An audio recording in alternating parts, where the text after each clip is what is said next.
Cell phone చోరీలు అనేది ఇప్పుడు ఒక కామన్ అయిపోయింది. ఎవడిష్టం వచ్చినట్టు ఆడు చేసేస్తున్నాడు. దానికి చెక్ పెట్టేటటువంటి ప్రయత్నమే ఇప్పుడు జరిగింది.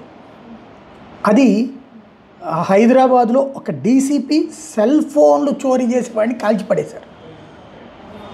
ఇది మామూలుగా చెప్తున్నటువంటి కథనం ఏంటంటే, చాదర్ఘాట్ దగ్గర ఉన్నటువంటి గ్రౌండ్స్లో సెల్ ఫోన్ చోరీ చేసుకుని పారిపోతుంటే కానిస్టేబుల్ పట్టుకోబోతే, కానిస్టేబుల్ని కత్తితో పొడవబోతే ఆ కానిస్టేబుల్ మీద అతను తిరగబడ్డాడు. పొడవబోతున్నటువంటి సందర్భంలో కానిస్టేబుల్ కింద పడిపోయాడు.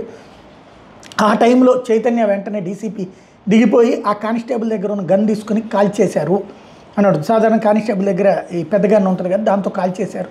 3 చోట్ల గాయాలైనవి అన్నటువంటి. అయితే ఇది ఒక సంకేతం కనబడుతున్నటువంటిది ఏంటంటే, అందులో ఎంతవరకు వాస్తవం పక్కన పెడితే, సెల్ ఫోన్ లాంటిది ఆఫ్టర్ ఆల్ నేరం అనేటటువంటిది చూసుకుంటే, ఈ సెల్ ఫోను దీని వెనకాల దీంట్లో నుంచి సంపాదించిన డబ్బులతో మొత్తం లేకపోతే డ్రగ్స్ ఇవన్నీ ఆ మధ్యన ఏదో వలయ్యో ఏదో సినిమా ఉంది, తమిళ సినిమా. దాంట్లో ఇట్లాగ ముందు సెల్ ఫోన్ల దొంగతనాలు వీటి వెనకాలంతా ఆర్గనైజ్డ్ ముఠా ఉంటుంది అన్నటువంటిది. ఇప్పుడు జరుగుతున్నాయి అయ్యే ప్రతి చోట కూడా ఆర్గనైజ్డ్ ముఠాలే.